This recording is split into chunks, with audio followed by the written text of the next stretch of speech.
otro capítulo más sobre maternidad, porque es un tema que me parece fascinante, que no haya prácticamente nada escrito, nada teorizado, que no se hable nada, que no esté en las agendas. No, me parece una locura, de verdad, porque me hace un tema que nos atraviesa brutalmente a las mujeres. Es decir, no sé qué porcentaje, la verdad es que no lo he buscado, qué porcentaje hay de mujeres que sean madres y mujeres que no sean madres, no sé, pero bueno, el caso es que me parece un temazo. Tema que vamos a hablar en este capítulo es la maternidad como identidad. Entonces, a ver si soy capaz de hilar todos los pensamientos que tengo alrededor de ese tema, porque, para empezar, identidad. Cuando hablamos de identidad estamos hablando, muchas, si ya me seguís de más tiempo, habréis visto que hablo muchísimo, o que he hablado muchísimo sobre todo el tema trans y todo esto, y hablamos de los identitarismos, de lo peligrosos que son, etcétera, etcétera, etcétera. Pero el identitarismo no solamente está con el tema trans, está con todo. De hecho, y aquí suelto la bomba y ya si os interesa lo comentamos en otro vídeo, porque no va sobre este, pero incluso la homosexualidad de toda la vida también es identitaria, ¿no? Porque también parece que tienes que tener unos rasgos por el hecho de ser lesbiano, tienes que tener unos rasgos de personalidad, de gustos, de no sé qué, de tal, por ser gay. Entonces, o sea, y el determinado tipo de cine que vas a buscar, determinado tipo de gustos, determinado tipo de no sé qué. Entonces, al final es un identitarismo también. Entonces, del tema que me voy a centrar ahora es el identitarismo en la maternidad. Entonces, ¿el identitarismo de por sí, per se, es peligroso, es malo identificarse con algo? Pues probablemente no, ¿no? Y el tema es hasta dónde nos lleva. Entonces, es como pues yo me puedo identificar como feminista, ¿no? ¿Eso puede ser que modifique mis gustos, mis intereses, mi tal? Pues sinceramente no sé qué viene antes y qué viene después. No sé si por el hecho de que yo me considere feminista tengo unos gustos, unos intereses, una estética, un lo que sea, o si puede ser del revés, ¿no? Que el hecho de que tenga los intereses son los que me hacen feminista. En mi caso es empezar por ser feminista y empezar a ir poco a poco examinándome a mí misma, ¿no? Y viendo las capas de la cebolla, en plan hasta dónde llega la misoginia interiorizada, ¿no? Pero bueno, total. Y podríamos hablar también de que es un identitarismo esto, ¿no? Que al final es muy difícil, no sé a cuántas os pasará, pero muchas de las mujeres de mi entorno nos ocurre que ya es muy difícil desligar el feminismo de todo lo demás. Por no decir que al principio es muy difícil no hacerlo. Luego cada vez tienes menos interés en intentarlo. Entonces, ya está, pues es que soy feminista, todo lo que hago lo veo con el prisma feminista e incluso lo disfruto, ¿no? Pero bueno, el tema, identitarismo, que me voy por las ramas. Entonces, el identitarismo como tal no tiene por qué ser malo. El tema es cuando una identidad hace que todo el resto pasen a un segundo, tercer o ningún plano, ¿no? Es decir, cuando se convierte en único. Entonces, identitarismo en la maternidad. Yo hace ya muchísimo tiempo que reflexiono sobre la cantidad de mujeres artistas, sobre todo en las que más lo he visto, aunque bueno, hoy en día ya lo puedes ver en cualquier campo, pero que, por ejemplo, son ilustradoras. Sigo millones de perfiles de mujeres ilustradoras que siempre tienen en la bio del antiguo Twitter, de Instagram, de lo que sea, que lo primero que ponen es madre ilustradora, madre jurista, madre, yo qué sé, lo que sea, tuitera, lo que sea. Entonces, siempre me llamó mucho la atención porque en algunos casos sí, en algunos casos las ilustraciones, por ejemplo, tienen una temática para representar la maternidad real, no sé qué, la maternidad con todos sus filos, o un tema más infantil, o qué tal. Ok, o sea, puedo entender entonces por qué madre, aunque me llama la atención porque tu perfil yo no te sigo por ser madre, te sigo por ser ilustradora. Entonces, para mí tendría sentido ilustradora y madre, por ejemplo, o ilustradora, madre. No porque, bueno, pues tiene relación, pero lo principal es que estás haciendo ilustraciones y tu Instagram es de ilustraciones. Sin embargo, es siempre madre el primero, ¿no? Y luego ya, en algunos casos incluso en los cuales no tiene nada que ver el tipo de lo que sea a lo que te dedicas en las redes sociales, ya sea tuitera, ya sea ilustradora, ya sea jurista, pero no te dedicas a nada que se parezca a la maternidad. Ni analizas la maternidad, ni a través de las ilustraciones o leyes o lo que sea. Entonces, ¿qué valor aporta saber que eres madre? Entonces, ¿eso implica que tienes que esconderlo? Ni muchísimo menos, ¿eh? Pero me da que pensar el por qué se define lo primero como madre, ¿no? Entonces, esto es un gran tema, ¿no? Y es cómo te identificas a ti misma. Y entonces, me planteo que hay otro identitarismo en todos estos ejemplos que estoy poniendo, que es el tema de la profesión. Y es que desde que eres pequeño o pequeña te dicen, ¿qué quieres ser de mayor? Y tú no dices feliz, quiero ser muy viajera, quiero patinar, quiero montar en bicicleta, no, tú dices, quiero dedicar, pues yo en mi caso soy bióloga, ¿no? Es decir, o sea, ¿qué soy yo? Pues soy bióloga, ¿no? Entonces, es decir, lo primero es la profesión, porque al final, el mundo capitalista en el que vivimos, lo que importa es cómo contribuimos a mantener esta rueda de mierda, ¿no? Entonces, al final, parece que solamente existen ese tipo de identitarismos, ¿no? Entonces, existe el profesional, que es con el que te tienes que sentir identificada y tienes que estar guay, y es lo que te define, parece ser, para prácticamente todo, incluido qué tipo de lenguaje utilizas, que me parece muy loco, ¿no? Las mujeres juristas que parece que ya no pueden hablar de una manera que parezca o que quieran que se les entienda. Es otro tema. Pero al final ese es un identitarismo que tenemos como muy normalizado, pero de repente llega este otro que de repente cuando son madres ya no se identifican en primer lugar como su profesión, sino que primero son madres y luego su profesión. Entonces, en ningún caso de todos esos identitarismos está mujer. Y solo se utiliza mujer, de hecho, bueno, lo utilizan los hombres que dicen que son mujeres, y mujer también se utiliza para todos los temas que tengan que ver con belleza, con estética. Es que una mujer necesita autocuidarse, que de estos temazo también para vídeo, ¿no? Que entonces, autocuidarse es ponerse mascarillas, hacerse movidas en la piel y tal. No, yo qué sé, escuchar una canción a todo volumen y vivirla y bailarla tú sola en tu casa. No, eso no es autocuidado. Autocuidado es echarte cremas. Entonces, ya hablaremos de esto en capítulos de estética. Pero que al final el tema es ese, ¿no? Que se convierte en una identidad madre. Entonces, esa era la reflexión que yo llevaba haciendo muchísimo tiempo.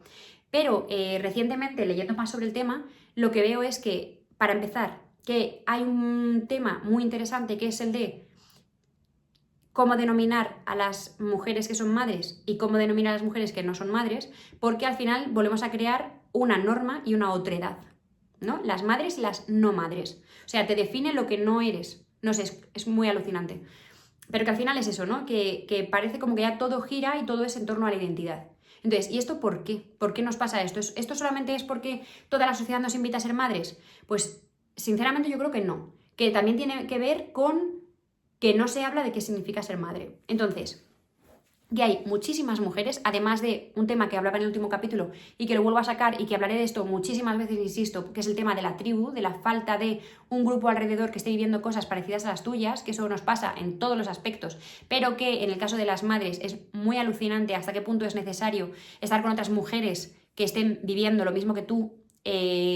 No, que bueno, es que no me quiero hacer spoiler de otros capítulos que vendrán, pero vamos, con el tema de la lactancia es importantísimo, con el tema de los partos, con muchísimas cosas, con el tema de la crianza, con un montón de dudas que al final, viviendo en familias totalmente aisladas y familias nucleares que ni siquiera es una familia extensa, al final mujeres estamos solas y lo que han conseguido con ese tipo de modelo de familia es que las mujeres entre nosotras no podamos compartir ni conocimientos, ni, yo qué sé, ni quejas, ni apoyarnos unas a otras, ni nada, ¿no? Nos han robado la sabiduría y la cultura de las mujeres, pero bueno, que es otro tema de conversación, otro tema de capítulo. Entonces, ¿qué ocurre? Que como cómo se habla en la sociedad de lo que significa ser madre, está todo como muy difuminado, ¿no? Hay por un lado ideas extremadamente edulcoradas de que todo es impresionante, que todo siempre va a merecer la pena, y luego hay millones de vídeos en internet súper graciosos de maternidad real, de mujeres con las ojeras hasta aquí, de no sé qué, como que eso es tremendamente duro, pero en ninguna te venden, digamos, como ninguna parte de la realidad completa, ¿no? Son como todo como fragmentos, entonces tú puedes hacerte una idea muy fragmentada de lo que significa la maternidad, pero de hecho estoy pensando si conozco a alguna madre que haya dicho que ella sí se esperaba cómo iba a ser, pero creo que no.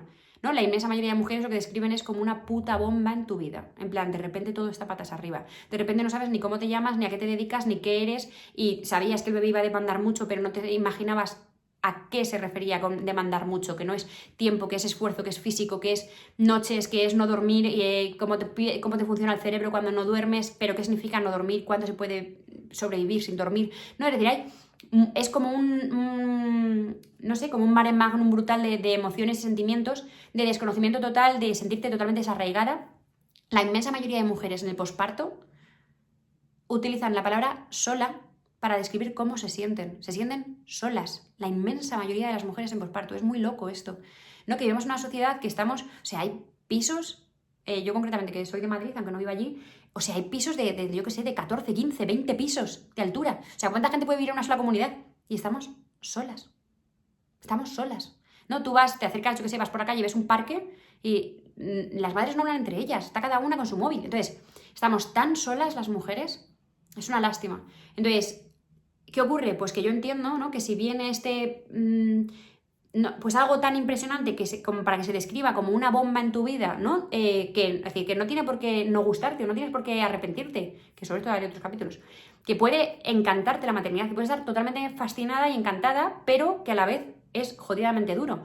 Entonces, si de repente pasa a exigirte tantísimo, y sobre todo, y ahí es mi gran tema de conversación, que es el de con quién tienes hijos o hijas, ya lo dije en un capítulo hace tiempo, que es la diferencia que se describe en mujeres lesbianas que mujeres que tienen una pareja hombre, las diferencias abismales de cómo viven el posparto, de cómo viven la crianza, de cómo se sienten, de a qué tienen tiempo. No, hay mujeres que describen que no tienen tiempo ni de cagar, ni de ducharse, ¿no? Entonces, ¿cómo puede ser de repente pasar de tener todo el tiempo del mundo y poder estar, yo qué sé, perdiendo una puta hora en Instagram, haciendo así, diciendo, ay, debía irme a la cama, ¿no? A pasar a no tener tiempo ni para ducharte?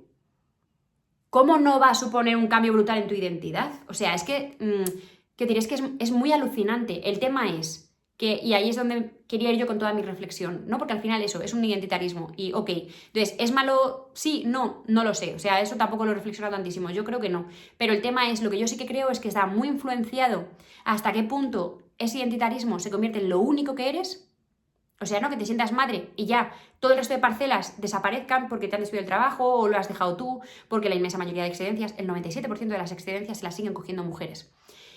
Porque, yo qué sé, los permisos, lo que sea, las vacaciones, tal, porque tú eres la que te encargas de todo, que si tienen que llamar al colegio, te llaman a ti, incluso aunque des los dos teléfonos, pero siempre llaman a la madre, que tienes que estar encargándote de todo, más los regalos, más no sé qué, más todas las exigencias que hay para las madres de hoy en día, que es muy alucinante y esto también da para muchos capítulos, ¿no? De cómo ser hoy en día la madre perfecta, que tienes que saber sobre ventanas de sueño, calzado respetuoso, baby led weaning y toda la pesca. Entonces, es normal que afecte a tu identidad, pero es eso, lo que iba a decir. Si todo lo demás, tu pareja ya, bueno, que ese es otro tema al que voy a hacer un capítulo, que es el tema de cuando ellos encima tienen envidia, entonces tienes que maternar también a tu pareja. Si además, no, pues entonces tu sensación de tú como pareja de alguien ya no la percibes ni la sientes y encima lo poco que percibes es para dar por culo, pues ya como que lo dejas de tener en cuenta. Si además el tema laboral, pues lo mismo te han despedido, lo mismo has escogido excedencia, lo que sea, tal. Entonces, el resto de cosas de tu vida, tus hobbies, ya no tienes tiempo nunca y ni siquiera tienes tiempo para dormir, pues entonces al final solo eres madre. Entonces, ¿cómo se van a describir esas mujeres? Pues como madres, o sea, ¿qué más son? Si es que no se les deja hacer nada más. Entonces, que ahí es donde iba, que me estoy enrollando un huevo y voy como que avanzo y retrocedo, pero bueno, yo creo que está quedando curioso el capítulo. Y es, mi punto, ¿no? Mi reflexión es que yo creo firmemente que este identitarismo es más único o es más exclusivo o excluye al resto de identitarismos que puedas tener o cómo tú te puedes identificar cuando lo estás haciendo en un entorno en el cual lo tienes que hacer todo tú. Y cómo, si las mujeres creásemos más en comunidades, en tribus, apoyándonos entre nosotras, respaldadas e incluso en un mundo ideal en el cual maternásemos conviviendo con otras mujeres, ya si fuesen parejas o no, creo que la experiencia es totalmente diferente y que por tanto una mujer que sigue pudiendo mantener alguno de sus hobbies, que pueda seguir haciendo por ejemplo ejercicio físico, que es súper bueno para tu vida, no para el tema del cuerpo y del recuperar tu figura del posparto, ¿no? Sino para tu salud mental incluso, ¿no? Si pudieses seguir teniendo ratos para sí misma, si puedes seguir, yo qué sé, leyendo, jugando a un videojuego o tomándose unas cervezas, lo que fuese. Si sigue teniendo parcelas de su vida que pueda seguir siendo ella misma, creo que va a sentirse menos, es decir, que va a sentirse madre, porque al final es madre, pero que va a poder serlo sin ser solo madre. No sé si con ahí del todo se me entenderá. Entonces, me parece que la reflexión no es tanto, sí, hay madres, ¿no? Además, lo de típico, es que solamente hablan de pipis y cacas, es que las madres solamente hablan de sus hijos. ¿Por qué solamente hablan de sus hijos? Que tienes que ni siquiera voy a discutirlo, ¿vale? Vamos a creérnoslo. ¿Y por qué solamente hablan sobre eso? No te pueden hablar de una película que han ido a ver al cine porque no han ido al cine. Entonces, ¿qué apoyo tienen alrededor? qué posibilidades tienen de ir al cine para poder comentar luego qué película han ido a ver al cine, qué apoyo tienen, qué hace su pareja en todo esto, ¿no? Que, o sea, y si tienen pareja, claro, porque estoy hablando todo el rato de parejas, pero bueno, se podría hablar también de las mujeres que son madres solteras, ¿no? Pero bueno, que al final creo que eso es lo que de verdad afecta muchísimo al tema de la identidad de las madres. Entonces creo que es lo que me da un coraje tremendo y es lo que voy a intentar erradicar con todos estos vídeos que voy a hacer maternidad, que el análisis que hacemos es extremadamente superficial, absurdo y es lo menos radical del universo. Entonces, como feminista radical, me arde que se hable eso de, hablaba en el capítulo anterior de lo de, pues si ya se lo han buscado, pues en este caso lo mismo, ¿no? Es decir, si alguna madre se queja de que es madre o se queja de algo, dice algo de su maternidad, pues no haberlo sido, ¿no? O sea, es como si yo, no sé, me falla el coche y digo, joder, es que tengo que volver a llevar el coche al taller este mes y ya lo he llevado 2 veces, pues no haber tenido coche. Nadie te respondería así, ¿no? Entonces, que en lugar de entender a las mujeres, que en lugar de ponernos en su pellejo, en lugar de entender qué las lleva a tomar determinadas decisiones y entender las víctimas en algunos casos de sus decisiones y en otros casos no, siempre las vemos como victimarias, siempre las mujeres son las culpables, las mujeres son las que se meten en las cosas, las mujeres son las que, pues no haberlo hecho, pues no tal, o pues ahora te lo comes. Entonces, hostias, tío, qué poco feminista. Así que bueno, por aquí lo dejo.